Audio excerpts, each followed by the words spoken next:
Sexta-feira, 1º de agosto de 2025. Bem-vindas e bem-vindos à nossa primeira edição do dia.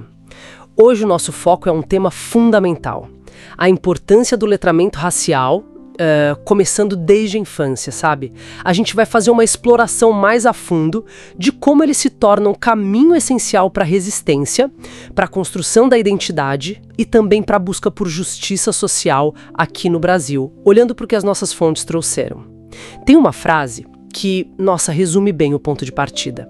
É forte. Diz assim: crianças não nascem racistas, mas algumas aprendem rápido demais quem vale mais e quem vale menos neste país. E o pior, isso acontece enquanto a escola finge que é neutra e a sociedade finge que é justa. Pesa, né? Então, nesta edição, a gente quer mostrar por que o letramento racial não é só uma questão educacional isolada, sabe? É, na verdade, uma ferramenta muito necessária para garantir dignidade mesmo para as infâncias negras. Vamos ver experiências reais e, assim, a urgência disso tudo. Aqui no Brasil, o racismo funciona como uma estrutura mesmo. O que isso quer dizer, né? Não é só o preconceito de uma pessoa ou outra. É um sistema. Um sistema de desvantagens que está nas instituições, nas normas e muitas vezes de forma silenciosa, até disfarçada. E isso vai moldando as infâncias negras desde muito, muito cedo. Afeta os afetos, as oportunidades, a própria identidade. Por isso essa discussão sobre letramento racial fica ainda mais crucial, especialmente com esses discursos que tentam negar que existe um racismo estrutural. Vai muito além, sabe? Não é só ter umas aulas pontuais sobre história afro-brasileira ou celebrar uma data específica uma vez por ano. Não. É um processo contínuo, do dia a dia mesmo. A ideia é formar sujeitos que consigam identificar as manifestações do racismo no cotidiano, nas pequenas e nas grandes coisas, né? E conseguir nomear essas experiências. E o mais importante, resistir a elas. Mas resistir com consciência crítica, com ação coletiva. É sobre desenvolver ferramentas para navegar e para confrontar esse sistema todo. Isso parece vital, principalmente quando a gente pensa que a infância negra muitas vezes não encontra referências positivas nos espaços que frequenta, né? Como é que se constrói autoestima, um senso de pertencimento, se existe esse apagamento, sabe, sistemático? Nos livros da escola, na mídia, nos brinquedos, e isso é reforçado por mecanismos de controle, de exclusão, às vezes sutis, às vezes nem tanto. Essa falta de espelhos positivos não é pouca coisa. É uma forma de violência silenciosa que, impacta demais. Sem dúvida alguma. E essa ausência ela é um sintoma direto dessa estrutura que a gente está falando. Um exemplo muito claro é como o discurso da tal meritocracia é usado, né? Frequentemente. Ele parece justo, assim na superfície. É só se esforçar. Mas na prática ele acaba servindo para ocultar as barreiras raciais. Barreiras bem concretas, que impedem uma igualdade de oportunidades de verdade. Ignora-se totalmente o ponto de partida, que é absurdamente desigual.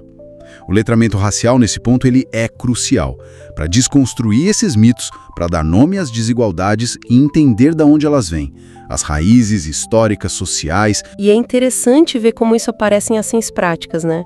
Em exemplos inspiradores que a gente encontra nas fontes.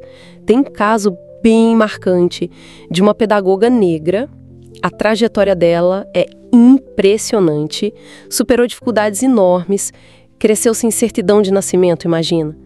Filha de mãe preta analfabeta, pai branco ausente, e ela encontrou na dança, na capoeira e depois na educação um caminho muito poderoso para reconstruir a própria história. E é de outras pessoas também. O trabalho dela é um exemplo muito potente do que o letramento racial pode ser na prática. Ela usa abordagens que, fogem do ensino mais tradicional, né? Aquele ensino muitas vezes eurocêntrico que acaba silenciando outras vivências. A gente está falando de práticas focadas no corpo, no movimento, o que a gente chama de corporeidade, na escuta ativa, que é ouvir de verdade, validar a experiência do outro, e também no acolhimento de narrativas ancestrais. Resgatar e valorizar as histórias, os saberes dos antepassados, entende? Entendo. E como isso funcionou naquele projeto específico que as fontes mencionam numa escola de elite em São Paulo? Parece um contraste bem interessante. Sim, ali o objetivo era duplo e bem estratégico, eu diria. Por um lado, era criar espaços seguros, afirmativos, para que os estudantes pretos pudessem se reconhecer, fortalecer suas identidades, compartilhar suas vivências sem medo, sabe? E por outro lado, que é igualmente importante, era levar os estudantes brancos a refletirem sobre o próprio lugar deles nessa estrutura de privilégios, a questionarem essa ideia de uma suposta neutralidade racial que, na verdade, só perpetua as coisas como estão. Era um trabalho de conscientização mútua, sabe? Mostrando a força do afeto, da escuta, da coletividade para reconstruir identidades e para resistir ativamente dentro da própria escola. Mostra que é possível sim intervir nessa estrutura. Fica muito claro, então, que o letramento racial vai muito além da sala de aula. É uma prática afetiva, né, porque lida com autoestima, com pertencimento, é política, porque questiona as estruturas de poder, e é urgente. Urgente porque impacta diretamente a chance de uma vida digna para crianças negras, desde cedo. Não é só sobre educar para o futuro, é sobre garantir o direito de existir plenamente agora, no presente.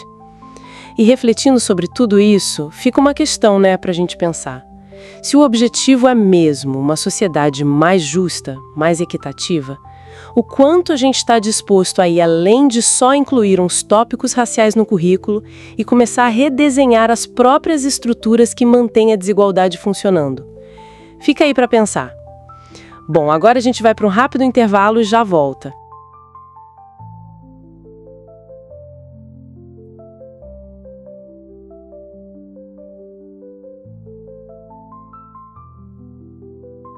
Fica muito claro, então, que o letramento racial vai muito além da sala de aula.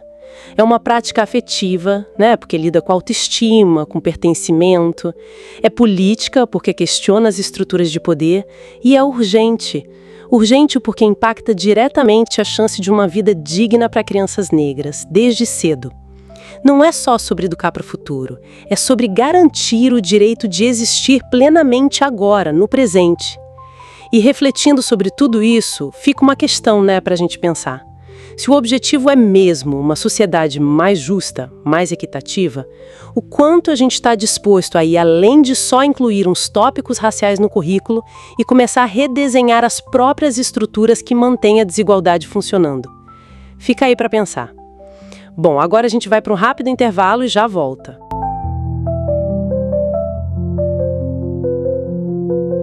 Bem-vindos e bem-vindas de volta. Olha, o foco desta parte da nossa edição se desloca um pouquinho, né? A gente vai mergulhar mais nas ações concretas, nas políticas públicas. Isso. E também naquelas experiências que mostram, assim, caminhos para a gente romper com o epistemicídio e transformar a educação num instrumento de justiça racial de verdade no Brasil. Exatamente. Explorar como o letramento racial pode ser uma prática de resistência mesmo, né? De afirmação. E de construção de futuro, né? Principalmente pensando numa infância negra que seja território de potência. E a gente já vê alguns avanços importantes, né? O material que a gente analisou cita, por exemplo, a capacitação do MEC para os avaliadores do PNLD em 2025. Sim, para identificar e corrigir estereótipos raciais nos livros didáticos. Isso é muito sério. Fundamental, né? Atuar na base. Com certeza. E isso se soma a outras iniciativas, né? Tem estados como o Rio Grande do Sul, com programas de educação antirracista, e tem também o programa Caminhos Afro-Americanos. Ah, sim. Focado em ampliar o acesso de jovens negros ao ensino superior. Exato. São, tipo, respostas diretas ao que a Sueli Carneiro chama de epistemicídio, sabe? Aquele apagamento dos saberes negros, das histórias. Faz todo sentido. E olha que interessante, não fica só na educação, né? O Tribunal de Justiça de Mato Grosso oferecendo cursos de letramento racial. Isso é um sinal. É um sinal importante. Mostra um reconhecimento do papel do judiciário nisso. E também redes de ensino criando protocolos para lidar com racismo contra crianças. Que bom que isso está acontecendo. É. Essas ações, elas dialogam com pensadores como Frantz Fanon, a Lélia Gonzalez, que já criticavam, né, a persistência desse projeto colonial.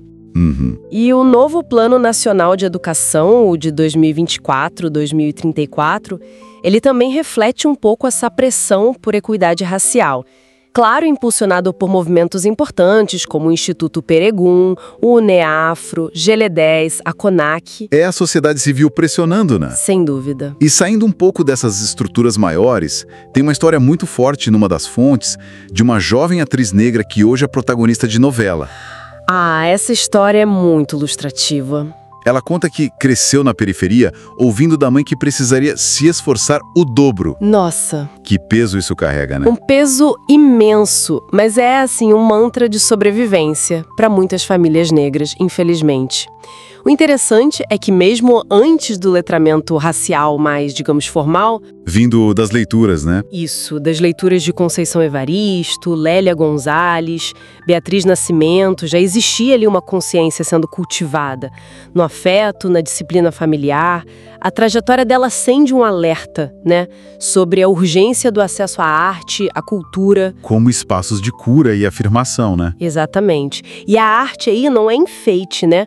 É ferramenta política total. Total. Quando ela recusa papéis estereotipados, ou quando ela vai pesquisar, pede licença à ancestralidade para fazer uma personagem ligada a Yansan. Uau! Ela está reivindicando humanidade, né?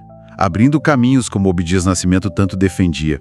É sobre respeito e identidade. Lindo isso. E o ponto central que conecta tudo isso, que a gente vê pulsando nas fontes, é a urgência ética do letramento racial, sabe?